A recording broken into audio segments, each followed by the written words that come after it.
Hello everyone. Today our story is called The Sun Stops Shining. So you're a king, are you? The Roman soldiers jeered. Then you'll need a crown and a robe. They gave Jesus a crown made out of thorns and put a purple robe on him and pretended to bow down to him. "Your Majesty," they said. Then they whipped him and spat on him. They didn't understand that this was the Prince of Life, the King of heaven and earth, who had come to rescue them.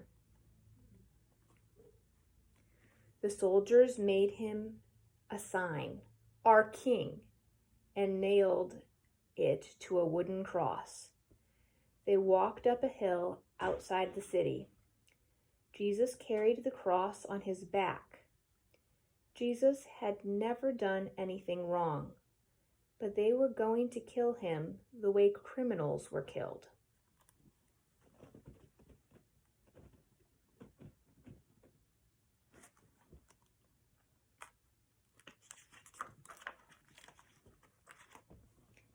They nailed Jesus to the cross. "Father, forgive them," Jesus gasped. "They don't understand what they're doing." "You say you've come to rescue us," people shouted, "but you can't even rescue yourself." But they were wrong. Jesus could have rescued himself. A legion of angels would have flown to his side if he'd called. "If you were really the Son of God, you could just climb down off that cross," they said. And of course they were right. Jesus could have climbed down.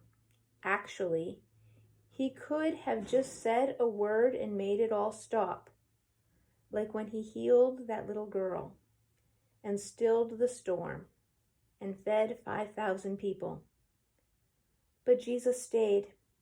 You see, they didn't understand. It wasn't the nails that kept Jesus there. It was love. "Papa," Jesus cried, frantically searching the sky. And for the first time and the last, when he spoke, nothing happened, just a horrible, endless silence. God didn't answer. He turned away from his boy. Tears rolled down Jesus' face, the face of the one who would wipe away every tear from every eye. Hey, Claire. I'm reading right now.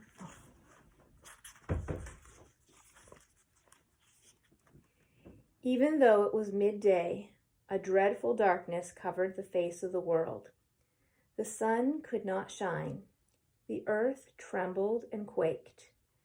The great mountains shook.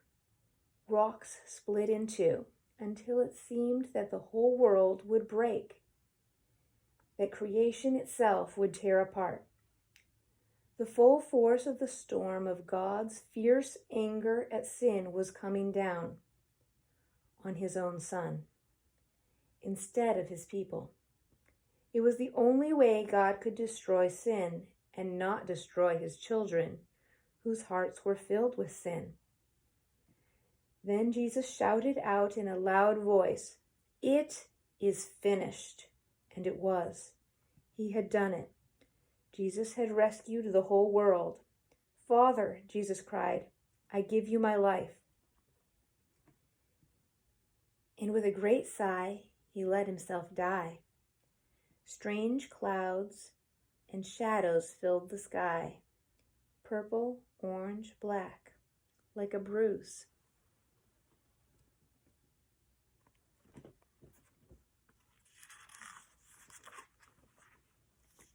Jesus' friends gently carried Jesus. They laid Jesus in a new tomb carved out of rock. How could Jesus die? What had gone wrong? What did it mean? They didn't know anything anymore, except that they did know their hearts were breaking. "That's the end of Jesus," the leaders said. But just to be sure, they sent strong soldiers to guard the tomb. they hauled a huge stone in front of the door to the tomb so that no one could get in or out. And that's where we're stopping our story today. But that's not the end of the story.